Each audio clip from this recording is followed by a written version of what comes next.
আসসালামু আলাইকুম, শুভ সকাল। আপনাদের সবাইকে স্বাগত জানাচ্ছি Bangladesh association of psychiatrist BAP আয়োজিত এবং অপসনিন ফার্মা নিবেদিত আরোগ্য নিকেতন মনের স্বাস্থ্যে। আজকে আমরা আলোচনা করব শিশু কিশোরদের মানসিক স্বাস্থ্য নিয়ে এবং আমরা অত্যন্ত আনন্দিত যে আমাদের মাঝে এই বিষয়ে দুজন বিশেষজ্ঞ অতিথি উপস্থিত আছেন। আমি তাদের সঙ্গে আপনাদের পরিচয় করিয়ে দিচ্ছি। আমার বামে আছেন ডক্টর সাদিয়া আফরিন, সহকারী অধ্যাপক, child adolescent and family psychiatry বিভাগ, জাতীয় মানসিক স্বাস্থ্য ইনস্টিটিউট। এবং আমার ডানে আছেন ডক্টর সিফাতি সাইদ, সহকারী অধ্যাপক, মনোরোগবিদ্যা বিভাগ, বাংলাদেশ মেডিকেল ইউনিভার্সিটি। আপনাদের দুজনকেই আমাদের স্টুডিওতে স্বাগত জানাচ্ছি। আমি প্রথমে সিফাত ম্যাডাম আপনার কাছে আসছি। আপনার কাছে আমার প্রশ্ন খুবই সাধারণ প্রশ্ন, যে আসলে বাংলাদেশে শিশু কিশোরদের মাঝে সাধারণত কী ধরনের মানসিক অসুস্থতা দেখতে পাওয়া যায়? শুধু বাংলাদেশে না, সারা পৃথিবীতে শিশু কিশোরদের যে মানসিক স্বাস্থ্য বিষয়ক সমস্যা, সেগুলোকে ওভারঅল 3 ভাগে ভাগ করা যায়। প্রথম হচ্ছে বিকাশজনিত সমস্যা, দ্বিতীয় হচ্ছে আবেগজনিত সমস্যা, আরেকটা হলো আচরণজনিত সমস্যা, যেটাকে ইংলিশে আমরা বিকাশজনিতকে নিউরো ডেভেলপমেন্টাল, আবেগজনিতকে ইমোশনাল এবং আচরণজনিত সমস্যাকে বিহেভিয়ারাল বলে থাকি। আমি যদি বোঝার সুবিধার জন্য একটু উদাহরণ দিয়ে বলি, যেমন বিকাশজনিত সমস্যা হচ্ছে যেমন বুদ্ধি প্রতিবন্ধী বা অটিজম বা এই ডাউন সিনড্রোম বা এই জাতীয় সমস্যা, যেগুলো বিকাশ বাধাগ্রস্ত করে, মস্তিষ্কের বিকাশজনিত সমস্যা। আচরণজনিত সমস্যাগুলো হচ্ছে যে সমস্যাগুলো শিশুর আচরণের সাথে সম্পর্কিত, অর্থাৎ একজন শিশু বা কিশোর কথা শুনছে না, অবাধ্যতা করছে, মিথ্যে বলছে, চুরি করছে, তার বিভিন্ন জায়গা থেকে কমপ্লেন আসছে, বা অতিরিক্ত ডিভাইস ব্যবহার করছে, বা কোনো ধরনের আসক্তি বা এগুলোতে জড়িয়ে গেছে, এগুলো আচরণগত সমস্যা। আর আবেগের সমস্যা হচ্ছে যেমন ডিপ্রেশন বা হতাশা বা উদ্বেগ, অ্যাংজাইটি, এই জাতীয় যে সমস্যাগুলো, এগুলো হচ্ছে মূলত আবেগজনিত সমস্যা। এছাড়া আমরা বড়দের মাঝে যে ধরনের সমস্যা দেখতে পাই, বিভিন্ন রকমের সাইকোসিস, সিজোফ্রেনিয়া, বাইপোলার, এগুলো কি বাচ্চাদের মাঝে দেখা যায়? জি, এইগুলো যেগুলো বললাম আমি, এই 3টে ক্যাটাগরি হচ্ছে একটা ওভারঅল ক্যাটাগরি শুধুমাত্র শিশুদের জন্য। আর কিছু ডিসঅর্ডার আছে যেটা বড়দেরও হতে পারে, ছোটদেরও হতে পারে। যেমন যে রোগটির কথা বললেন, অর্থাৎ সাইকোসিস বা যে গুরুতর যে ধরনের মানসিক রোগ, এটা ছাড়া অবসেসিভ কম্পালসিভ ডিসঅর্ডার বা সূচিবায়ু জাতীয় বা বাতিক জাতীয় রোগ, এগুলোকে ঠিক এই 3টা ক্যাটাগরিতে পুরোপুরি ভাগ করা যায় না। কিন্তু এই রোগগুলো হচ্ছে বোথ অ্যাডাল্ট এবং চাইল্ড, দুই ক্ষেত্রেই হতে পারে। Thank you madam. আমি আপনার কাছে আবার ফিরবো। আমি ডক্টর সাদিয়া আফরিন ম্যাডাম আপনার কাছে আসছি। যে ম্যাডাম যে সমস্ত অসুখগুলোর কথা বললেন, এগুলো আমাদের কোনো স্টাডি আছে কিনা? এগুলো কেমন হার আমাদের শিশু কিশোরদের মাঝে, কি হারে এগুলো পাওয়া যায়? হ্যাঁ, বাংলাদেশে যে রিসার্চ ফাইন্ডিং বা গবেষণায় দেখা গিয়েছে, 2018-19 সালে একটি ন্যাশনাল মেন্টাল হেলথ জরিপ করা হয়। সেখানে দেখা গিয়েছে যে অ্যাজ এ হোল শিশু কিশোরদের মধ্যে মানসিক রোগের হার হচ্ছে 12.6%, অথবা আমরা প্রায় 13% বলতে পারি। মানে হচ্ছে প্রতি 100 জনে 13 জন শিশু কিন্তু মানসিক রোগে ভুগছে। এর মধ্যে ম্যাডাম যেভাবে খুব সুন্দর করে ভাগগুলো বললেন, যদি আমরা বলি যে বিকাশজনিত বা নিউরো ডেভেলপমেন্টাল ডিসঅর্ডার, এটাই পাওয়া গিয়েছে সর্বাধিক, যেটা হচ্ছে 5.9%, এবং অ্যাংজাইটি বা উদ্বিগ্নতা জনিত যে সমস্যাগুলো, সেগুলো অ্যাজ এ হোল পাওয়া গিয়েছে কিন্তু 4.7%। এবং আচরণগত সমস্যা, যেটা আমরা খুব কমনলি আমাদের শিশু কিশোর মনোরোগ বিভাগে পেয়ে থাকি, সেগুলো পাওয়া গিয়েছে প্রায় 2%, মানে 1.7%। এছাড়াও আপনি যেটা জিজ্ঞেস করলেন যে বড়দের রোগগুলো হয় কি না শিশুদের, সেরকমও কিন্তু সিজোফ্রেনিয়া বা বাইপোলার হয়, বাট সেটার হারটা একটু মানে এগুলোর চেয়ে একটু কম, লেস দ্যান 1% অথবা 1% এরকম। কিন্তু অ্যাজ এ হোল আমরা যে 100 জনে 13 জন মানসিক রোগে ভুগছে, এটা কিন্তু একটা হিউজ, এবং এই মানসিক জরিপেই কিন্তু উঠে আসছে যে ট্রিটমেন্ট গ্যাপ, মানে যতজন ভুগছে ঠিক কতজন হচ্ছে আমাদের মানসিক সমস্যায় ভোগার কারণে অথবা সেটা নির্ণয় করার কারণে মানসিক স্বাস্থ্য বিশেষজ্ঞের কাছে গিয়েছে, কিন্তু কতজন যায়নি, এটা মিলে হচ্ছে ট্রিটমেন্ট গ্যাপ। সেই ট্রিটমেন্ট গ্যাপটা কিন্তু পাওয়া গিয়েছে প্রায় 94%। মানে যতজন ভুগছে তার মধ্যে 94% কিন্তু এই মানসিক স্বাস্থ্য সেবার আওতার বাইরে চলে আসছে। আমি জাস্ট এই প্রসঙ্গে একটু জেনে রাখি, ম্যাডাম যেটি বলছিলেন যে এই অনেক রকম মানসিক অবস্থার মধ্যে আচরণগত আসক্তিও একটি ব্যাপার। তো এখন তো খুবই কমপ্লেন আসে যে খুব ডিভাইস আসক্তি বা নানা রকম অনেক রকমের বিহেভিয়ারাল এডিকশন এখন দেখা যাচ্ছে। যে জরিপটির কথা বললেন সেটি 18-19 সালে হয়েছে। তো আপনার কি মনে হয় এই যে প্রায় 5-6 বছর পরে, পার্টিকুলারলি কোভিডের সময় যে লকডাউন ছিল এবং শিশুদের একরকম বাধ্যতামূলকভাবে একটা ডিভাইসের ব্যবহার বেড়েছিল, এরপরে কি যদি আরেকটা জরিপ করা হয় এই বিষয়টা কি অনেকটা বাড়ার সম্ভাবনা আছে কিনা? জাস্ট আপনার কি মনে হয়, আপনার মতামতটা? হ্যাঁ, যেমন আমি আমার কর্মক্ষেত্রে তো দেখি যে কোন সমস্যাগুলো নিয়ে বাচ্চারা ইদানিং আসছে, বা গত 3-4 বছরে বা কোভিডের সময় থেকে কোনগুলো শুরু হয়েছে। যেমন অনেক বাবা মারই কিন্তু কমপ্লেন থাকে যে আমার বাচ্চাটা ভালো ছিল, যখন লকডাউনে সব বন্ধ হয়ে গেল, তারা ডিভাইসে যখন ক্লাস করা আরম্ভ করলো, তখন আমরা বাচ্চাটার হাতে মোবাইলটা তুলে দিলাম বা ট্যাবটা তুলে দিলাম। তারপর থেকেই তো কিন্তু তার বিভিন্ন ধরনের আচরণগত সমস্যা অথবা ইমোশন বা আবেগীয় সমস্যা নিয়ে আমাদের কাছে আসছে। সুতরাং আমি মনে করি যে এটার যদি এখন আমরা জরিপ করে দেখতে পাই, হয়তো এটা ডাবল বা দ্বিগুণ হয়ে যেতে পারে। এবং এই প্রসঙ্গে একটু বলে রাখি যে আমাদের দেশে ইন্টারনেট আসক্তি বা ডিভাইস আসক্তির যে জরিপটা, সেটাও একটা রিসেন্টলি যেটা হয়েছে 2020-21 সালের দিকে, সেখানে কিন্তু ইয়থ ইন্টারনেট অ্যাডিকশন অথবা 15 থেকে 24 বছরে প্রায় 25% পাওয়া গিয়েছে। সুতরাং এটা অনেক বেশি, আসলে খুবই অ্যালার্মিং একটা ফিগার। থ্যাংক ইউ ম্যাডাম, আপনার কাছে আসছি আবার। তো এই যে আমি যদি সার্বিকভাবে জানতে চাই, আপনি যেহেতু আছেন বাংলাদেশ মেডিকেল ইউনিভার্সিটিতে, অন্যতম পুরনো প্রতিষ্ঠান যারা মানসিক, পার্টিকুলারলি মানসিক যে চিকিৎসা সেটার গোড়াপত্তন একরকম সেখান থেকেই অর্গানাইজ চিকিৎসা পার্টিকুলার এবং এই মানসিক রোগের যে উচ্চ শিক্ষা, অর্থাৎ যেই মানে প্রোগ্রামগুলো FCPS বা MD প্রোগ্রামের সূতিকাগারও কিন্তু সেই BMUর মানসিক রোগ বিভাগ। তো সেখানে আপনারা আসলে কি ধরনের মানসিক স্বাস্থ্যসেবা দিয়ে থাকছেন, যদি একটু জাস্ট আপনি বিস্তারিত বলেন। আমরা যে মনোরোগবিদ্যা বিভাগ, আমাদের এখানে 2 ধরনের কার্যক্রম আছে। একটা হলো একাডেমিক, একটা হলো সার্ভিস। তো একাডেমিক অংশ হচ্ছে যেখানে আমরা MBBS পাশ করা ডাক্তারদের পরবর্তী পোস্ট গ্রাজুয়েশন যে ডিগ্রি সেটা করার জন্য যেই ভূমিকাটা পালন করে আমার বিভাগ। তো সেখানে আমাদের 2টো কোর্স আছে, একটা হলো MD সাইকিয়াট্রি, একটা হলো MD child and adolescent psychiatry. এবং সেখান থেকে প্রতি বছর অসংখ্য নবীন ডাক্তার সাইকিয়াট্রিস্ট অথবা চাইল্ড সাইকিয়াট্রিস্ট হয়ে বের হচ্ছেন। আর আরেকটা হলো আমাদের সার্ভিস, অর্থাৎ আমরা কী কী সেবা দিয়ে থাকি। তো আমাদের বিভাগে 40টি ইনডোর বিছানা আছে, এর মধ্যে 10টি বিছানা শুধুমাত্র শিশু কিশোরদের জন্য, কিন্তু আসলে প্রয়োজনের তুলনায় এটা সংখ্যাটা খুবই নগণ্য। কিন্তু যেহেতু এই বিশ্ববিদ্যালয়ে অসংখ্য ডিপার্টমেন্ট, এই জন্য স্থান সংকুলানও একটা বড় সমস্যা। এটা ছাড়া আমাদের আউটডোর সার্ভিস আছে। আউটডোর সার্ভিসের পাশাপাশি আমাদের কিছু বিশেষায়িত ক্লিনিক আছে, এবং এই ক্লিনিকগুলো আজকের অনুষ্ঠানের সাথে খুব সম্পর্কিত, কারণ আমাদের চাইল্ড সাইকিয়াট্রির জন্য 2টো বিশেষায়িত ক্লিনিক আছে। একটা হলো চাইল্ড ক্লিনিক এবং আরেকটা হলো ADHD ক্লিনিক, অর্থাৎ ADHD বা অতি চঞ্চল অমনোযোগী শিশু।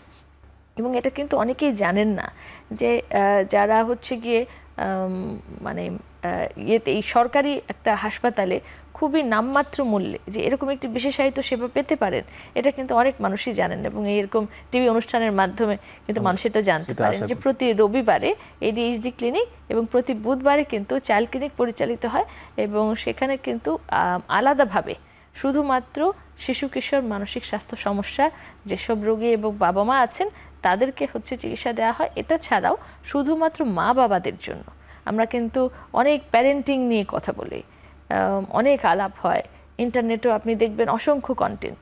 কিন্তু এই প্যারেন্টিং যে থেরাপি বা এই যে প্যারেন্ট কাউন্সিলিং, এটা কিন্তু আমাদের বিভাগে গ্রুপ থেরাপি হিসেবে পরিচালিত হয় মাসে 2 বার রবিবারে।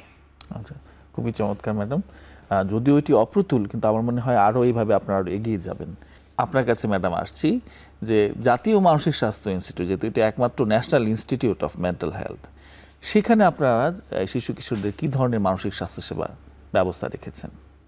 জাতীয় মানসিক স্বাস্থ্য ইনস্টিটিউট, যেটা শ্যামলীতে অবস্থিত, সেখানে শিশু কিশোর মানসিক স্বাস্থ্যসেবার জন্য কিন্তু আলাদা ডিপার্টমেন্ট, এবং সেই ডিপার্টমেন্ট ইনডোর আছে, মানে অন্তর্বিভাগ এবং বহির্বিভাগ। অন্তর্বিভাগে আমি খুব আনন্দের সাথে জানাতে চাই যে আমাদের বেড সংখ্যা 40টি, এবং এখানে মেল এবং ফিমেল মানে হচ্ছে ছেলে এবং মেয়েদের আলাদা করে ওয়ার্ড আছে এবং আলাদা একটি স্বতন্ত্র বিভাগ এটি, এবং এই বিভাগের সাথে সাথেই কিন্তু আউটডোর সেবা, যেখানে অন্যান্য সাধারণ রোগীদের সেবা দেওয়া হয়, সেখানে কিন্তু আলাদা করে শিশু কিশোরদের মানে হচ্ছে 0 থেকে 18 বছর বয়সী পর্যন্ত শিশু কিশোরদের এই মানসিক স্বাস্থ্যসেবা এখানে বহির্বিভাগে দেওয়া হয়।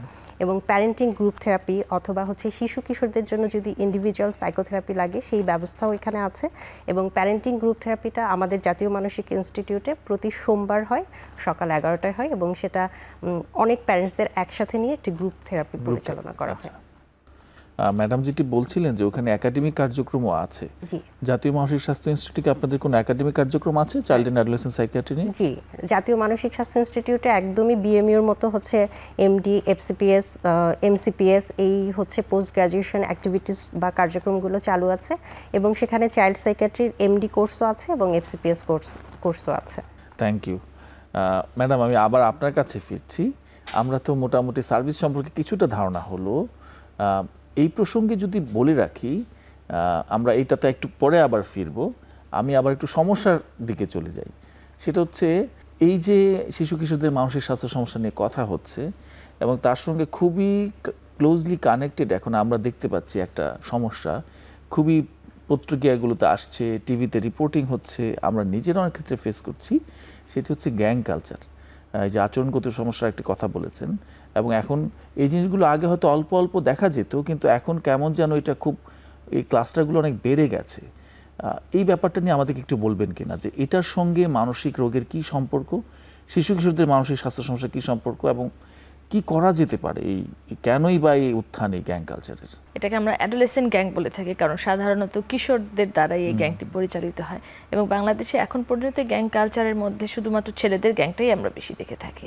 তো এই গ্যাং কালচারটা যে সমস্যা তৈরি করে সেটা হচ্ছে যে এই গ্যাংয়ের অন্তর্ভুক্ত যেই সব কিশোররা, তারা কিন্তু এই গ্যাংটা বা এই গ্রুপটার সাথে ভীষণ নিজেকে কানেক্টেড ফিল করে, এবং সাধারণত এই গ্যাংয়ের একটা বা দুটা লিডার থাকে, এবং ওই লিডার কিন্তু তাদেরকে ভীষণভাবে ম্যানিপুলেট করে বা ইনফ্লুয়েন্স করে ফেলে, এবং এই গ্যাংয়ের কারণে তারা বিভিন্ন রকম অপরাধমূলক কার্যক্রমে লিপ্ত হয়।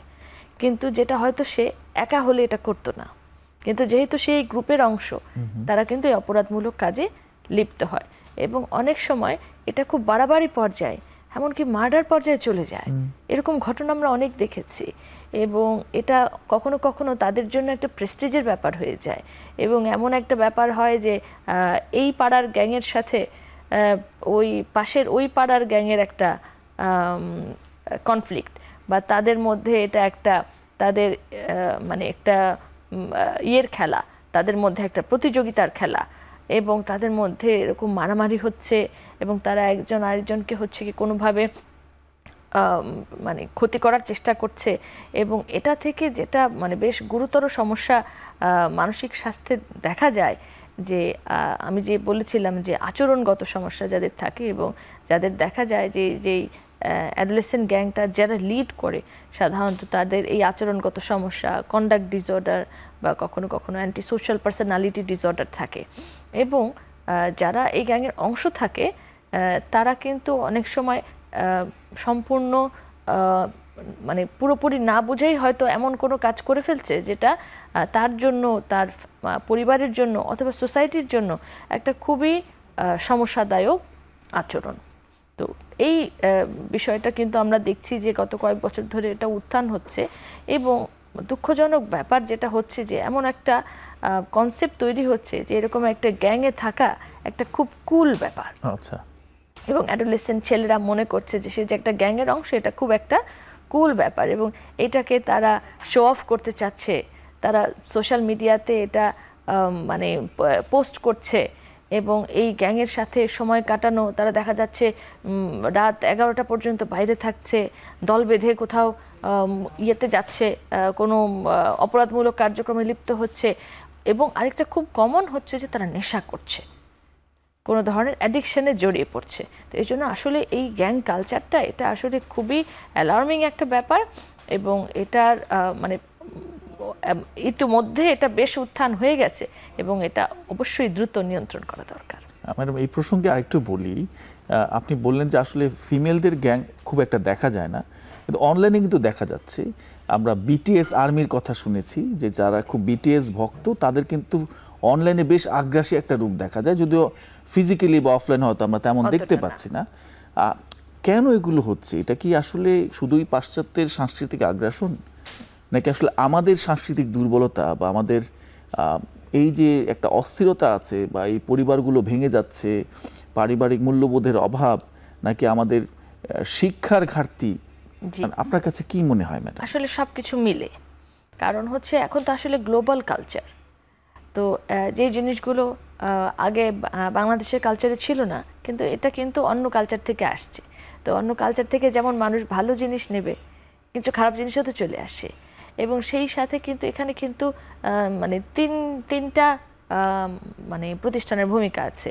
প্রথম হলো পরিবার, দ্বিতীয় হলো স্কুল, এবং তৃতীয় হলো আমাদের সোসাইটি বা কমিউনিটি। তো কাজে আমরা আমাদের অ্যাডোলেসেন্ট বা কিশোরী ছেলে মেয়েদেরকে পরিবার থেকে আসলে আমরা যথেষ্ট সুপারভাইজ করতে পারছি কিনা, এবং দ্বিতীয়ত হচ্ছে স্কুলে এই গ্যাংগুলো কিন্তু অনেক সময় স্কুলে তৈরি হয়ে যায়।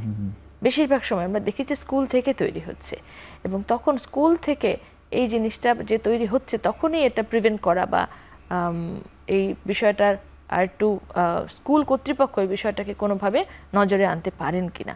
কারণ যখন এরকম গ্যাং তৈরি হতে থাকে তখন তাদেরকে একটু সেকশনগুলো আলাদা করে দেওয়া বা তাদেরকে মানে একসাথে হতে না দেওয়াটাও কিন্তু অনেক সময় বেশ মানে একটা উপযুক্ত একটা ম্যানেজমেন্ট হিসেবে কাজ করতে পারে। এবং তৃতীয়ত হচ্ছে যে সোসাইটি বা কমিউনিটি, কারণ এই যে অ্যাডোলেসেন্ট গ্যাংয়ের এই অ্যাক্টিভিটির কারণে কিন্তু বেশ কিছু অপরাধ হয়ে গেছে, এবং তাদের কিন্তু দেখা যাচ্ছে যে আসলে তাদের শাস্তি হচ্ছে, মানে থানা পুলিশ হচ্ছে, এমনকি অনেকের বড় ধরনের আদালত তাদেরকে শাস্তিও দিয়েছে। কিন্তু শুধুমাত্র এইভাবে শুধুমাত্র আইন প্রয়োগ করে কিন্তু এটা সমাধান করা যায় না। তো এই জন্য সোসাইটিতে আসলে এমন কিছু দরকার, অ্যাডোলেসেন্টদের কিছু রোল মডেল যে যাদেরকে তারা ফলো করবে। তো অ্যাডোলেসেন্ট বা কিশোররা, বিশেষ করে কিশোররা কিন্তু একটা এমন একটা সময় পার করতে থাকে যখন তারা ইনস্ট্রাকশন বা অর্ডার ফলো করতে চায় না। তখন তারা যেটা মনে করে এটাই ঠিক এবং এটাই করতে হবে, এবং বিশেষ করে যখন গ্যাংয়ের অংশ হয়ে যায় তখন তারও মনে করে না, কারণ তখন ওই গ্যাংয়ের সবাই একটা একই রকম একটা কালেকটিভ ইন্টারেস্টে কাজ করতে থাকে। তো তাদেরকে ম্যানেজ করার জন্য আসলে সমাজ এবং কমিউনিটির অনেক বেশি সুচিন্তিত কিছু পদক্ষেপ নেওয়া দরকার, যেটা শুধুমাত্র আইন শৃঙ্খলা পরিস্থিতির অবনতি একটা অন্যতম কারণ, কিন্তু শুধুমাত্র আইন শৃঙ্খলা পরিস্থিতির উন্নতি দিয়েই যে এটা সমাধান সম্ভব এমনটাও না। Thank you madam. আমাদের সময় হয়েছে একটা বিরতি নেবার, আমরা বিরতির পরেই ফিরছি।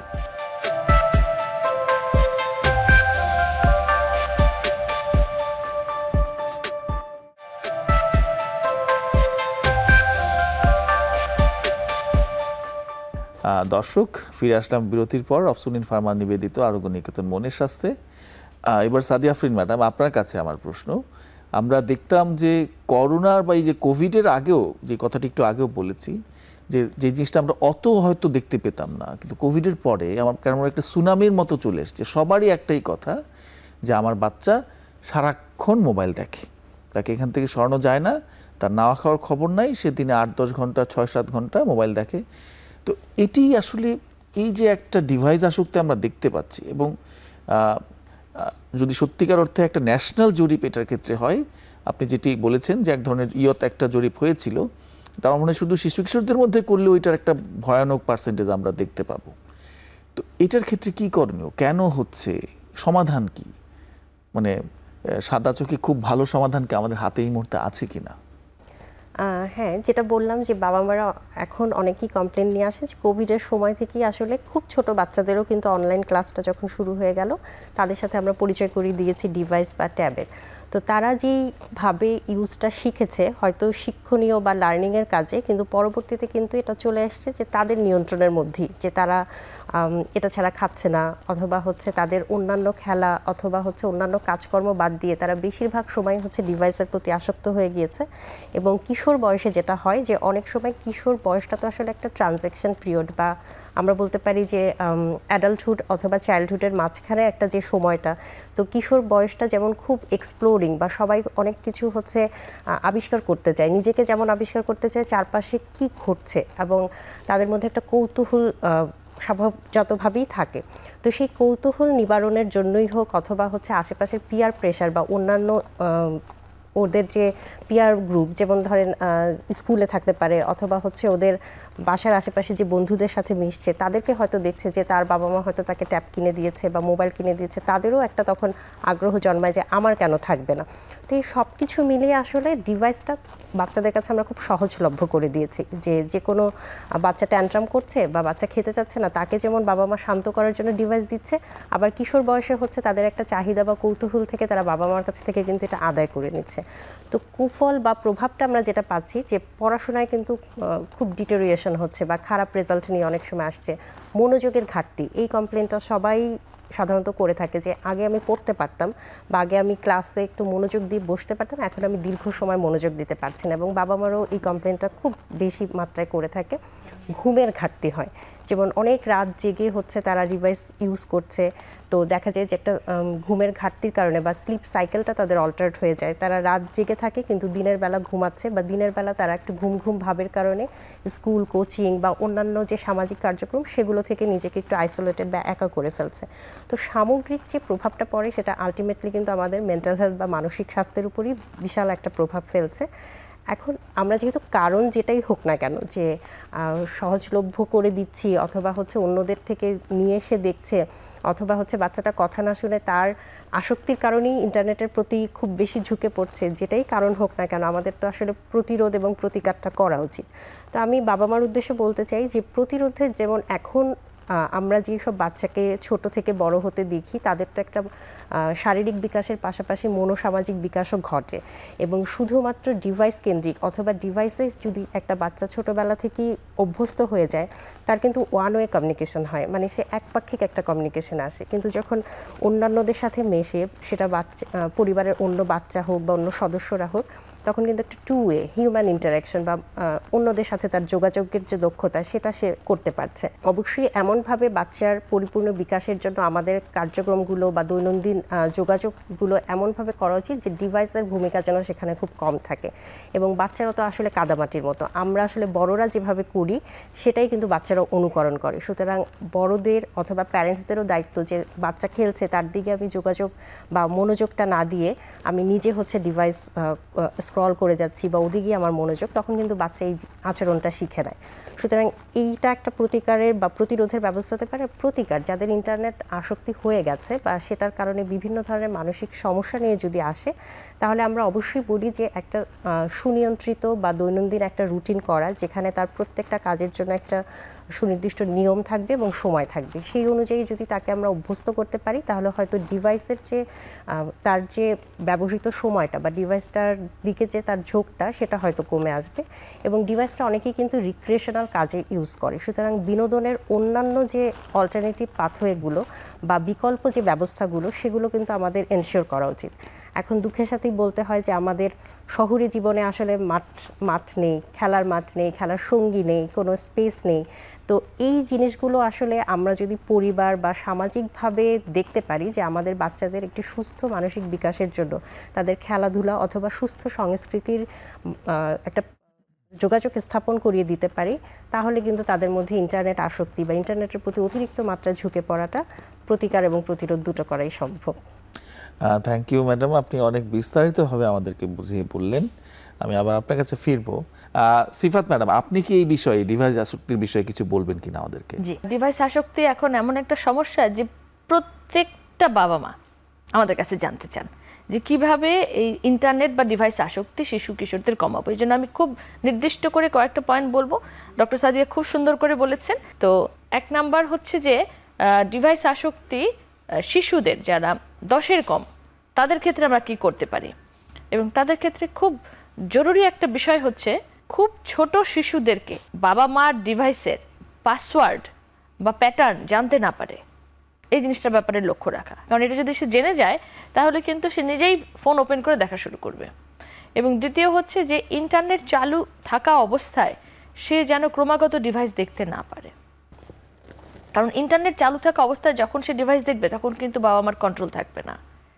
এবং এটা আমরা খুব কমনলি দেখি যে ছোট একটা বাচ্চা অন্য রুমে বসে ইন্টারনেটে কিছু একটা ভিডিও দেখছে বা মা হয়তো ওই রুমে রান্না করছে, কিন্তু এটা করতে গিয়ে বাচ্চারা কিন্তু অনেক সময় অনেক এমন কোনো কন্টেন্ট দেখে ফেলে যেটা তার বয়সের সাথে উপযুক্ত নয়, হরর কন্টেন্ট এবং এমনকি পর্ন কন্টেন্ট দেখে ফেলে, এবং আমরা কিন্তু এরকম অনেক সমস্যা পেয়ে থাকি। এবং তৃতীয়ত আরেকটা সমস্যা আমরা দেখি, এবং এটাও খুব কমন, যে ছোট বাচ্চা 5 বছর 6 বছর বয়স, তার নিজস্ব একটা ডিভাইস আছে, তার একটা ট্যাব আছে, তার একটা আইপ্যাড আছে, তার বাবা মারা এক ধরনের কম্পেনসেট করে, সময় দিতে পারছে না, ঠিক আছে ডিভাইস ব্যবহার করে, রাইট। এবং সেই বাচ্চাটা কিন্তু সেই তার ট্যাবটা বগল দাবা করে রেস্টুরেন্টে যাচ্ছে, বেড়াতে যাচ্ছে, এবং এটা কিন্তু তার নিজস্ব ডিভাইস। তো এটা অবশ্যই দেয়া যাবে না। একটা বাচ্চা রীতিমতো, আমি তো মনে করি যে 16 বছরের আগে তার নিজস্ব ডিভাইসই পাওয়া উচিত না। যেখানে যখন আমি দেখি 4-5 বছরের বাচ্চা নিজের ট্যাব নিয়ে ঘুরে বেড়াচ্ছে, তখন আপনি কিভাবে তাকে ডিভাইস আসক্তি থেকে কমাবেন? এবং এই ডিভাইস আসক্তি থাকলে কিন্তু ঘরে ঘরে এখন বাচ্চাদের সমস্যা, সেটা হচ্ছে স্পিচ ডিলে। বাচ্চারা কথা বলছে না, কথা বলতে দেরি করছে, এবং আমরা যখন অ্যাসেস করে দেখছি যে না, অটিজম নাই, কিন্তু স্পিচ ডিলে কোনোভাবেই ঠিক হবে না যদি আপনি ডিভাইস আসক্তি কমাতে না পারেন। আর আরেকটা আসে অ্যাডোলেসেন্ট বা কিশোরদের ক্ষেত্রে কিভাবে ডিভাইস আসক্তি কমাবো। তো কিশোরীদেরকে খুব ঘরে ঘরে সমস্যা, যে বাবা মা বলে যে মোবাইলটা হাত থেকে রাখো, কিন্তু মোবাইলটা হাত থেকে রেখে কি করবে? সে রিপ্লেসমেন্ট অ্যাক্টিভিটিটা দিতে হবে, বাবা মাকেই সাজেস্ট করতে হবে, বাসার মধ্যে তাকে একটা কোয়ালিটি, একটা ফ্যামিলি টাইম এনজয় করতে হবে, বাচ্চাদেরকে বিভিন্ন এক্সট্রা কারিকুলার অ্যাক্টিভিটিতে দেওয়া হবে। দুঃখজনক ব্যাপার, বাবা মারা বাচ্চাদেরকে শুধুমাত্র লেখাপড়াই করাতে চান, কিন্তু খেলাধুলা, অন্যান্য নানা রকম সাংস্কৃতিক অনুষ্ঠান, বিভিন্ন ধরনের অ্যাক্টিভিটি, স্কাউট বা অন্যান্য অনেক সামাজিক অ্যাক্টিভিটি আছে যেটাতে তারা অংশগ্রহণ করতে পারে, এবং এই জিনিসগুলো করলে কিন্তু তাদের ডিভাইসের প্রতি আকর্ষণটা কমে আসে। এবং very important, doctor Sadia mention করেছেন, আমি আবারও বলছি গুরুত্ব দেওয়ার জন্য, যে আপনার সন্তানকে যা বলবেন আপনাকেও তাই করতে হবে। আপনি বাবা মা হয়ে আপনি সারাদিন ফেসবুক দেখছেন, সারাদিন টিকটক করছেন, সারাদিন ইউটিউব দেখছেন, আর বাচ্চাকে বলছেন মোবাইল রাখো, সে কেন শুনবে? সে শুনবে না, সে আপনাকে অবজার্ভ করছে। বাচ্চারা শুনে যতটুকু শেখে তার থেকে অনেক বেশি শেখে দেখে। তো কাজে বাবা মা যদি সন্তানের ডিভাইস আসক্তি কমাতে চান, তাদের নিজেদের ডিভাইস আসক্তি কমাতেই হবে। এই জিনিসগুলো যদি কিছুটা মেনটেন করা যায়, তাহলে কিন্তু ডিভাইস আসক্তি অনেক কমে আসবে। Thank you madam. আমি আপনার কাছে আরেকটা ব্যাপারে আসবো, যে আমরা আসলে দুটা বার্নিং ইস্যু নিয়ে, কারেন্ট বার্নিং ইস্যু নিয়ে কথা বললাম। একটা হচ্ছে গ্যাং কালচার, আর যেটা ডিভাইস আসক্তি। পাশাপাশি যেটা আবহমান কাল ধরে চলছে আমাদের মধ্যে ধারাবাহিকভাবেই দেখতে পাচ্ছি, ভবিষ্যতে সেটি কমার তেমন কোনো সম্ভাবনা দেখছি না, সেটি হচ্ছে এই যে বিভিন্ন বুদ্ধি প্রতিবন্ধিতা, অটিজম, এগুলো নিয়ে যে আমরা কথা বললাম, এগুলোর ক্ষেত্রে পুনর্বাসনের ভূমিকায় আমরা কি করতে পারছি? হ্যাঁ, যদি আমি এই ঢাকা শহরে বলি বা বিভিন্ন জেলা শহরগুলোর কথাই বলি, সেখানে কি ধরনের ব্যবস্থা আছে এই ধরনের শিশুদের পুনর্বাসনের ক্ষেত্রে? জি, এটা আমাকে স্বীকার করতেই হবে যে আমরা এই জায়গায় আসলে আমরা দুর্বল, এবং এখানে আমাদের যা সার্ভিস আছে এটা মোটেই যথেষ্ট নয়। কারণ যে সমস্যা দুটোর কথা বললেন, যে বুদ্ধি প্রতিবন্ধী এবং অটিজম, এই দুটোই কিন্তু নিরাময়যোগ্য সমস্যা নয়। অর্থাৎ এটি কিন্তু ঔষধ দিয়ে ভালো করে দেওয়া যায় না। অনেক শিশু মানসিক স্বাস্থ্য সমস্যা আছে যেটা সম্পূর্ণ নিরাময় হয়ে যায়, কিন্তু এই দুটো সমস্যা কিন্তু নিরাময় হবে না। তো সেখানে কিন্তু সেজন্য ঔষধের ভূমিকাটা খুব কম। তো সেখানে ভূমিকা হচ্ছে এই ধরনের পুনর্বাসন বা বিভিন্ন থেরাপি, যেমন অটিজমের বাচ্চাদের আমরা বলি speech therapy, occupational therapy, ABA therapy, special schooling, এবং যাদের বুদ্ধি প্রতিবন্ধী তাদের কিন্তু শেখানোর আলাদা টেকনিক আছে, তাদের জন্য বিভিন্ন রকমের মানে রিহ্যাবিলিটেশন সার্ভিস আছে, যে জিনিসগুলো দিয়ে তাদেরকে আমরা নিয়ার নর্মাল স্বাভাবিক জীবনের কাছাকাছি আনতে পারি। কিন্তু এই সবগুলো সার্ভিস হচ্ছে শহর কেন্দ্রিক, এবং তাও আমি বলবো একেবারেই ঢাকা কেন্দ্রিক। এমনকি বড় বড় শহরগুলোতেও এই সার্ভিসগুলো খুবই কম এবং খুবই সীমিত, এবং এই ধরনের শিশুরা আমাদের কাছে যখন সাহায্য চাইতে আসেন, আসলে যে আইডিয়াল বা তাদেরকে যেই সাহায্যটা বা যেই সার্ভিসটা দেওয়ার দরকার, এটা কিন্তু আমরা দিতে পারছি না। তো এখানে আমরা তাদেরকে যেই উপদেশ দেই, সেই উপদেশগুলো বাবা মারা কিছুটা পালন করতে পারেন, কিন্তু আসলে যে স্ট্রাকচার্ড সার্ভিস, রিহ্যাবিলিটেশন সার্ভিস তাদেরকে দেওয়া দরকার, সেটা কিন্তু আমরা যতটুকু দিচ্ছি এটা খুবই অপ্রতুল। এবং সেই ক্ষেত্রে কিন্তু এই মাল্টিডিসিপ্লিনারি বিষয়টা চলে আসে। অর্থাৎ এই ক্ষেত্রে কিন্তু শুধুমাত্র একজন সাইকিয়াট্রিস্ট বা একজন ডাক্তার যথেষ্ট নন, এখানে ক্ষেত্রেও আপনার অন্যান্য যারা সার্ভিস প্রোভাইডার তাদের প্রয়োজন হবে। আপনার ক্লিনিক্যাল সাইকোলজিস্ট লাগবে, আপনার স্পিচ থেরাপিস্ট লাগবে, আপনার স্পেশাল এডুকেটর লাগবে, অকুপেশনাল থেরাপিস্ট লাগবে, এবং সবাই মিলে একটা টিম হয়ে কিন্তু কাজটা করতে হয়। এবং এই জিনিসটাতে কিন্তু আমাদের এখনও আসলে দক্ষতা এবং অপ্রতুলতা মানে খুবই অভাব। Thank you madam. আমাদের আরেকটা বিরতির সময় এসছে, বিরতির পরে আমরা ফিরব।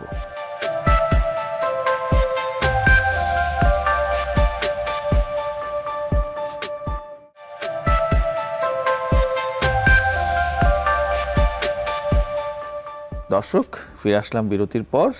অপসনিন ফার্মা নিবেদিত আরোগ্য নিকেতন মনের স্বাস্থ্যে। সাদিয়া ম্যাডাম, আপনার কাছে আমার প্রশ্ন হচ্ছে, এই যে আমরা নানা সমস্যা নিয়ে আলোচনা করছি, তাদের যে সার্ভিস যারা দেবেন, এই চাইল্ড অ্যান্ড অ্যাডোলেসেন্ট সাইকিয়াট্রিস্ট বা মানসিক শিশু কিশোরদের মানসিক স্বাস্থ্য পেশাজীবী যারা আছেন, বাংলাদেশে কি পর্যাপ্ত সংখ্যক আছে বলে আপনি মনে করেন? আর যারা আছেন তাদের কর্মসংস্থানের সুযোগটা কীরকম আসলে? শিশু কিশোর মনোরোগ বিশেষজ্ঞ বা চাইল্ড অ্যান্ড অ্যাডোলেসেন্ট সাইকিয়াট্রিস্ট কিন্তু বাংলাদেশে শব্দটাই হচ্ছে নতুন, আমি বলবো। খুব বেশি দিন হয়নি যে এই স্পেশালিটি অথবা হচ্ছে এই বিশেষজ্ঞগণরা হচ্ছে পরিচিত হচ্ছেন।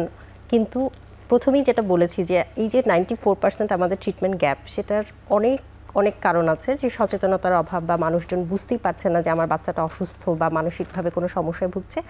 তার সাথে কিন্তু আর একটা খুব বড় একটা বাধা হচ্ছে যে আমরা আসলে এই সমস্যাটা বুঝতে পেরে কার কাছে যাব। শিশু কিশোর মনোরোগ বিশেষজ্ঞ বর্তমানে বাংলাদেশে আমার জানা মতে এখন পর্যন্ত 25 জন আছেন, যেটা একটা বহু সংখ্যক বা অনেক হিউজ সমুদ্রের মধ্যে আমি বলবো যে সেটা খুবই স্বল্প পরিমাণ, যে আমরা এই ম্যান পাওয়ার বা এই জনবল নিয়ে কিভাবে এত সংখ্যক শিশু কিশোরদেরকে হচ্ছে স্বাস্থ্য সেবাটা প্রদান করতে পারি। বাট তারপরেও আমি আশার কথা বলবো যে এই যে 25 অথবা 25 জন আসছেন, এবং আরও আমরা যেটা কথা বললাম যে বিএমইউ এবং হচ্ছে জাতীয় মানসিক স্বাস্থ্য ইনস্টিটিউটে পোস্ট গ্র্যাজুয়েশন কোর্সগুলো যেহেতু চালু আছে, তো সেই ক্ষেত্রে হচ্ছে আরও অনেক শিশু কিশোর মনোরোগ বিশেষজ্ঞরা আসবেন এই ক্ষেত্রে। এবং জেনারেল সাইকিয়াট্রিস্ট বা মনোরোগ বিশেষজ্ঞগণরাও কিন্তু শিশু কিশোর মনোরোগ নিয়ে ডিল করেন বা তারাও দেখেন, কিন্তু সংখ্যাটা আসলে খুবই অপ্রতুল। তো অপ্রতুলতার পরেও আমি বলবো যে মানসিক স্বাস্থ্য সেবা অথবা মানসিক স্বাস্থ্য সমস্যা নিয়ে আমরা এখন যেভাবে কথা বলছি, আজকে যেমন এই অনুষ্ঠানে আসলাম, অথবা হচ্ছে আমরা সোশ্যাল মিডিয়ায় যেভাবে কথা বলি, এবং এখনকার জেনারেশনের মধ্যে এবং তাদের বাবা মার মধ্যেও আমি দেখি যে এই যে মানসিক স্বাস্থ্য সমস্যা নিয়ে যে একটা স্টিগমা, যে আমি কথা বলবো না, আমার এই সমস্যাটা হচ্ছে, এটা আমি পাশের কাউকে জানাবো না, সেই জায়গা থেকে কিন্তু অনেকখানি আমি দেখি যে বের হয়ে আসে। তো এটার মেইন কারণ আমার মনে হয় যে আমরা যত এই মানসিক স্বাস্থ্য সমস্যার স্টিগমাটা দূর করব, যে এটাও 8-10টা সাধারণ রোগের মতোই একটা রোগটাকে একসেপ্ট করে আমরা যদি প্রপার বা যথাযথ চিকিৎসা নিই, তাহলে কিন্তু আমরা একদমই স্বাভাবিক জীবনযাপনে চলে যেতে পারি। এবং শিশু কিশোরের মানসিক স্বাস্থ্য আরও গুরুত্বপূর্ণ এই কারণে যে তারা তো একটা বিকাশমান প্রক্রিয়ার মধ্য দিয়ে যায়। তো ওই সময়টা যদি কোনো সমস্যা হয়ে থাকে, সেটা যদি আমরা সঠিকভাবে ইন্টারভেন করতে পারি এবং আর্লি ইন্টারভেনশন দিতে পারি, তাহলে কিন্তু সেই শিশু কিশোরটার পরবর্তী জীবনটাকে আমরা একটা খুব সুন্দর ওয়েতে যাওয়ার পাথওয়ে তৈরি করে দিতে পারি। তো অপ্রতুলতা সত্ত্বেও যেভাবে হচ্ছে আমরা আগাচ্ছি, আমি এই বিষয়টা নিয়ে, এই সাবজেক্টটা নিয়ে আমি আশাবাদী। এবং যারা আসছেন কর্মসংস্থান বলতে বুঝাচ্ছি যে সেটা তো সরকারি বেসরকারি দুই ক্ষেত্রেই আছে। তো সরকারিতে যদিও আমাদের পোস্ট আগে ছিল না, এখন সেটা তৈরি করা হয়েছে এবং সেটা প্রয়োজনের তুলনায় অপ্রতুল হওয়া সত্ত্বেও আমি বলবো যে পরবর্তীতে আমাদের বাংলাদেশ অ্যাসোসিয়েশন অফ সাইকিয়াট্রিস্ট অথবা Bangladesh association for child and adolescent mental health বাখাম, এই অ্যাসোসিয়েশনগুলো খুব জোরালোভাবেই কাজকর্ম করছে যে আমরা যেন সরকারিভাবে প্রতিটা মেডিকেল কলেজে চাইল্ড অ্যান্ড অ্যাডোলেসেন্ট সাইকিয়াট্রিস্টের পদগুলো সৃষ্টি করতে পারি। এবং যারা বের হচ্ছে তাহলে তাদের ওখানে একটা বড় সুযোগ কর্মসংস্থানের। এবং বেসরকারিভাবে বলবো যে এটার সুযোগ আসলে অনেক বেশি। প্রতিটা বেসরকারি মেডিকেল কলেজে বেসরকারি পর্যায়ে কি কোনো child and adolescent psychiatrist post কি আছে এখন পর্যন্ত? নাই, কিন্তু আসলে তো দরকার। যেমন সাইকিয়াট্রি বা মনোরোগ বিদ্যা বিভাগ যেখানে আছে, সেখানে আসলে চাইল্ড অ্যান্ড অ্যাডোলেসেন্ট সাইকিয়াট্রিস্ট অথবা হচ্ছে তাদের পোস্টগুলো হচ্ছে ক্রিয়েট করার জন্য আমরা কাজ করে যাচ্ছি। তো আশা করি যখন পলিসি মেকার অথবা রাষ্ট্রযন্ত্র যখন এটাকে ওন করবে অথবা বুঝতে পারবে যে আমাদের একটা সুস্থ সুন্দর জনসংখ্যাকে যখন আমরা জনশক্তিতে রূপান্তরিত করতে চাই, তখন তো শিশু কিশোরদের মানসিক স্বাস্থ্যকে আসলে অনেক বেশি গুরুত্ব দিতে হবে। তো আমি আশা করছি যে সরকারিভাবে যতটুকু আছে, বেসরকারিভাবেও সেই কর্মসংস্থানের পদগুলো তৈরি হবে এবং সেই লক্ষ্যে আমরা কাজ করে যাচ্ছি। আমরা বেসরকারি পর্যায়ে যারা মানসিক স্বাস্থ্যসেবা বা ওভারঅল স্বাস্থ্যসেবা নিয়ে কাজ করেন, আপনারা এই বিষয়টা খুব গুরুত্বের সঙ্গে দেখবেন। ধন্যবাদ ডক্টর সাদিয়া ম্যাডাম। সিফাত ম্যাডাম, আপনার কাছে আসছি। আপনার কাছে যদি আমি প্রায় কাছাকাছি একটি প্রশ্ন করি, যে আমাদের এই যে আপনি তো প্রথমে একজন সাইকিয়াট্রিস্ট এবং পরে আবার চাইল্ড সাইকিয়াট্রিতে আপনি উচ্চতর ডিগ্রি নিয়েছেন। তো সুতরাং যদি সাইকিয়াট্রিটাই আমাদের বাংলাদেশে এখনও আসলে খুব ভালোভাবে আমরা যেটাকে বলি সুপ্রতিষ্ঠিত আসলে হয়নি, তার মধ্যে এখন চাইল্ড অ্যান্ড অ্যাডোলেসেন্ট সাইকিয়াট্রি কিন্তু এটা ব্যাপ্তিটা অনেক বিশাল।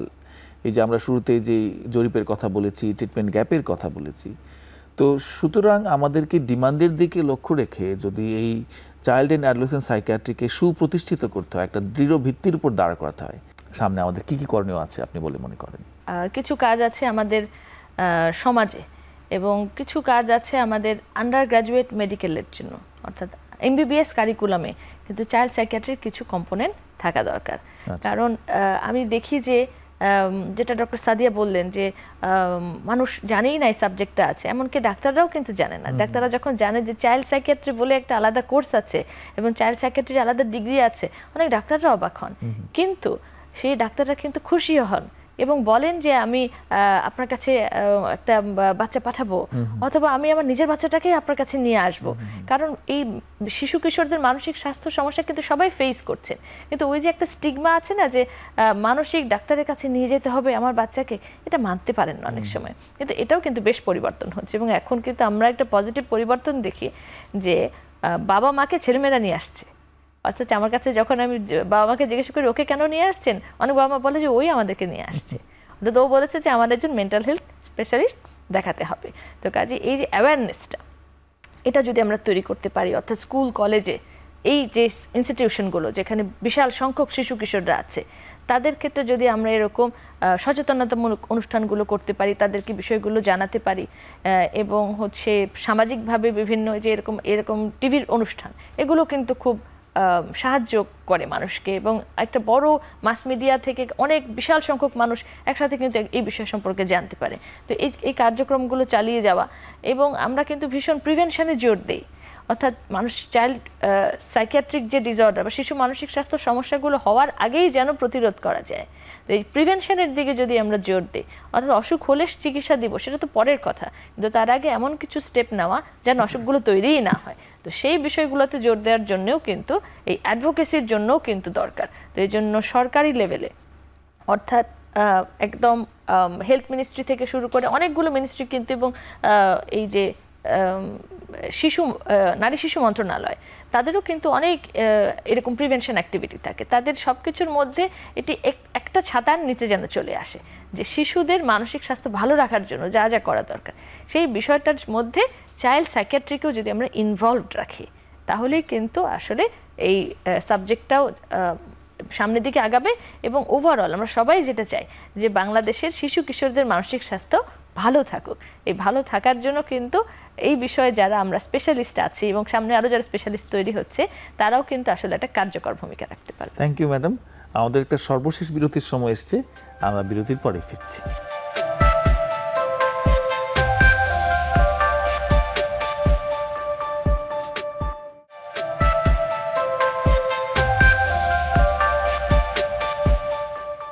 দর্শক, ফিরে আসলাম সর্বশেষ বিরতির পর। অপসনিন ফার্মা নিবেদিত আরোগ্য নিকেতন মনের স্বাস্থ্যে আমরা প্রায় শেষের দিকে চলে এসেছি। সাদিয়া ম্যাডাম, আপনার কাছে আমার প্রশ্ন, এই প্রশ্নটি আসলে আমরা অনেক সবাইকেই করে থাকি আমাদের স্টুডিওতে যারা আসেন, যে আপনাকে যদি প্রশ্ন করি যে এই আগামী 10 বছরে আপনি মানসিক স্বাস্থ্যের কি কি উন্নতি দেখতে চান, 10 বছর পরে বাংলাদেশের মানসিক স্বাস্থ্যকে কোথায় দেখতে চান? 10 বছর পর আমি বাংলাদেশের মানসিক স্বাস্থ্য নিয়ে যেটা প্রথমেই দেখতে চাই সেটা হচ্ছে যে বাংলাদেশে মানসিক স্বাস্থ্য যে জরিপের কথাটা আমি বলেছি, যে ট্রিটমেন্ট গ্যাপ, আমার স্বপ্ন হচ্ছে যে এই ট্রিটমেন্ট গ্যাপটা অনেকখানি কমে যেন আসে এবং সেটা অর্ধেকের কম হয়ে আসলে খুব ভালো। এখন সেটার জন্য আসলে কি করতে হবে, যেমন শুধুমাত্র অপ্রতুল অথবা হচ্ছে স্বল্প সংখ্যক মানসিক রোগ বিশেষজ্ঞ দিয়ে তো আমাদের এত বিশাল জনগোষ্ঠীকে স্বাস্থ্য সমস্যার সমাধানটা দেওয়া সম্ভব না। সেজন্য আমি 10 বছর পর দেখতে চাই যে প্রাইমারি হেলথ কেয়ার, যেটা একদম রুরাল লেভেলে আছে অথবা আমাদের প্রান্তিক জনগোষ্ঠীর কাছে যেন এই মানসিক স্বাস্থ্যসেবাটা পৌঁছায়। এবং মানসিক স্বাস্থ্যসেবার যে স্টিগমা, সেটা শুধুমাত্র আমরা অনেক সময় ধারণা করি যে যারা একটু লেস এডুকেটেড, স্বল্প শিক্ষিত তাদের মধ্যে, কিন্তু এটা একটা ভুল ধারণা যে আমাদের অনেক উচ্চশিক্ষিত বা আমাদের মধ্যে যারা ডক্টর আছেন তাদের মধ্যেও কিন্তু অনেক ধরনের স্টিগমা কাজ করে। তো 10 বছর পর যদি এমন একটা পর্যায়ে পৌঁছায় যেখানে আমরা হেলথকে আসলে ধারণ করতে পারি যে শুধুমাত্র ফিজিক্যাল হেলথ না, সেটা আসলে মেন্টাল হেলথ এবং ফিজিক্যাল হেলথের সমন্বয়ই একটা স্বাস্থ্য বা পরিপূর্ণ হেলথের অধিকারী হয় একজন মানুষ। তো সেখানে আমরা যেমন একটা জ্বর কাশি হলে আমি আমার পাশের কমিউনিটি ক্লিনিক অথবা উপজেলা স্বাস্থ্য কমপ্লেক্সে আমার বাচ্চাটাকে বা আমার পরিবারের কাউকে নিয়ে যেতে কোনো কুণ্ঠাবোধ করি না, ঠিক তেমনি আচরণগত বা অন্য কোনো ধরনের সমস্যা দেখা দিলে বা ইমোশনাল অথবা ডেভেলপমেন্টাল কোনো সমস্যা দেখা দিলে আমি যেন সেই স্বাস্থ্যসেবাটা আমার বাড়ির পাশে পেতে পারি। এবং এই যে প্রাইমারি হেলথ কেয়ার সেটিংসে সাধারণ মানুষরা যে যাবে তারা একটা সেন্টারে অথবা হচ্ছে একটা স্বাস্থ্যসেবার মধ্যেই যদি মেন্টাল হেলথটাকে ইন্টিগ্রেটেড করা যায় তাহলে কিন্তু আমরা অনেক মানুষের কাছে এই মানে স্বাস্থ্যসেবাটা আমরা পৌঁছাতে পারি। তো আমার আশা এটাই, এবং আমি আরও চাই যে চাইল্ড সাইকিয়াট্রি নিয়ে যেহেতু কথা বললাম, যে শিশু কিশোর মানসিক রোগ বিশেষজ্ঞ যেন আরও বেশি তৈরি হয়, আমরা অনেক বিশেষজ্ঞ তৈরি করতে পারি যারা হচ্ছে মেন্টাল হেলথ অ্যাওয়ারনেস, প্রমোশন এবং প্রিভেনশনে অনেক ভালো কাজ করতে পারে তারা। অসংখ্য ধন্যবাদ আপনাকে সিফাত ম্যাডাম। আপনার কাছে আমার সর্বশেষ প্রশ্ন, এই যে ম্যাডাম যেটি শেষ করেছেন প্রিভেনশন, আপনিও একটু আগে এই কথাটি বলছিলেন, তো এই শিশু কিশোরদের মানসিক রোগের প্রিভেনশন নিয়ে যদি বলি, কিভাবে সেটি প্রিভেন্ট করা যেতে পারে? প্রিভেনশন অর্থাৎ প্রতিরোধ, অর্থাৎ রোগটা না হতে দেয়া। এবং এটার জন্য কিন্তু প্রথমে কিন্তু মানসিক স্বাস্থ্য জড়িত না, প্রথমে জড়িত হচ্ছে মাতৃস্বাস্থ্য। অর্থাৎ এই যে গর্ভবতী অবস্থায় যে মায়ের কেয়ার এবং ডেলিভারির সময় যে একটা প্রপার ডেলিভারি হওয়া, এবং সেই সময় মা এবং বাচ্চার কোনো ধরনের যেন ক্ষতি না হয় এবং যেন একটা তারা প্রপার কেয়ার বা সার্ভিস পায়, এই জিনিসটা নিশ্চিত করতে পারলে কিন্তু বিকাশজনিত মানসিক সমস্যা কিন্তু অনেক কমে যাবে। এবং যেটা আপনি বলেছেন এবং আমাদের জরিপে উঠে এসেছে, যেটাই হাইয়েস্ট 5.6%, অর্থাৎ 100 জন শিশুর মধ্যে প্রায় 6 জনেরই কোনো না কোনো বিকাশজনিত রোগ, তো এবং সেইটা নিরাময়যোগ্য নয়। তো কাজেই এখানে কিন্তু ভেরি ইম্পর্টেন্ট অবশ্যই বাসায় ডেলিভারি করা এবং মাদের চেক আপ করা হচ্ছে গর্ভবতী অবস্থায়, এবং বাচ্চা হওয়ার পরেও বাচ্চাকে নিয়মিত চেক আপ করার টিকাগুলো সময় মতো দেওয়া, এটা খুব জরুরি। তো কাজে প্রতিরোধ করতে হলে আগে মায়ের স্বাস্থ্য এবং ডেলিভারির সময় অর্থাৎ প্রসবকালীন স্বাস্থ্য নিশ্চিত করতে হবে। দ্বিতীয়ত হচ্ছে আর্লি ইন্টারভেনশন। যখন শিশুর মধ্যে কোনো মানসিক স্বাস্থ্য জাতীয় সমস্যা দেখা দেয় তখন দেরি না করে তাড়াতাড়ি নেওয়া উচিত, কারণ সকল চাইল্ড সাইকিয়াট্রিক ডিসঅর্ডারের হচ্ছে যত আর্লি চিকিৎসা শুরু ততই ভালো পরিণতি বা প্রগনোসিস আমরা যেটা বলি। তো এই আর্লি ইন্টারভেনশন ক্ষেত্রে আমরা যেটা করি, অনেক সময় আমরা দেখি যে মানুষ অনেক দেরি করে এবং এমন পর্যায়ে আসে যখন আর আসলে সম্পূর্ণ ভালো হওয়ার সম্ভাবনাটা কমে আসতে থাকে। তো সেই জন্য যত সমস্যাটা আইডেন্টিফাই করার সাথে সাথে যদি খুব বেশি দেরি না করে চিকিৎসা নিয়ে থাকে মানুষ, তাহলে কিন্তু প্রিভেনশন করা যায়। এবং প্রিভেনশন আমি আবারও 3টা জায়গার ভূমিকা বলবো: পরিবার, স্কুল এবং সমাজ। কাজে আমরা যারা বড়, আমরা যারা অ্যাডাল্ট, আমাদের একটা দায়িত্ব, আমাদের সবার দায়িত্ব, শুধু সাইকিয়াট্রিস্টদের দায়িত্ব না, যে আমাদের পরবর্তী জেনারেশন, আমাদের ছেলেমেয়েরা, আমাদের ভাই বোনের ছেলেমেয়েরা, আমাদের পরবর্তী জেনারেশন যেন সুস্থভাবে বেড়ে ওঠে। তো সেই দায়িত্বটা আসলে আমরা সবাই যার যার জায়গা থেকে যদি পালন করি, তাহলে নিশ্চয়ই শিশু মানসিক স্বাস্থ্যের যে হারটা, এটা দিনে দিনে কমে আসবে। থ্যাংক ইউ ম্যাডাম, আপনাদের দুজনকেই আপনাদের অত্যন্ত ব্যস্ততম সময় থেকে আমাদের কিছুটা সময় দেওয়ার জন্য। আর দর্শক মণ্ডলী, আপনাদেরকে একটা বিষয় জানিয়ে রাখি যে এই যারা মানসিক স্বাস্থ্য সেবায় যারা ভূমিকা রাখছেন তাদের জন্য কিন্তু বাংলাদেশ অ্যাসোসিয়েশন অফ সাইকিয়াট্রিস্টের মাধ্যমে একটি প্রেস্টিজিয়াস গোল্ড মেডেলের ব্যবস্থা আছে। সে হচ্ছে প্রফেসর হিদায়াতুল ইসলাম গোল্ড মেডেল। খুবই আনন্দের সঙ্গে ঘোষণা করতে চাই যে এবার সেই প্রেস্টিজিয়াস গোল্ড মেডেল কিন্তু আমাদের একজন বিশেষ অতিথি ডক্টর সাদিয়া আফরিন পেয়েছেন, এবং আমাদের আরেকজন বিশেষ অতিথি ডক্টর সিফাত ম্যাডাম, উনিও কিন্তু এটি 2019 সালে এই পুরস্কারটি পেয়েছেন। সুতরাং আমাদের আজকের দুজন অতিথি তারা অলরেডি এই মানসিক স্বাস্থ্য সেবায় ভূমিকা রাখার জন্য বাংলাদেশ অ্যাসোসিয়েশন অফ সাইকিয়াট্রিস্ট কর্তৃক স্বীকৃত। এবং আমরা এই অনুষ্ঠানের এই আরোগ্য নিকেতনের পক্ষ থেকে দুজনকে আন্তরিক ধন্যবাদ জানাই।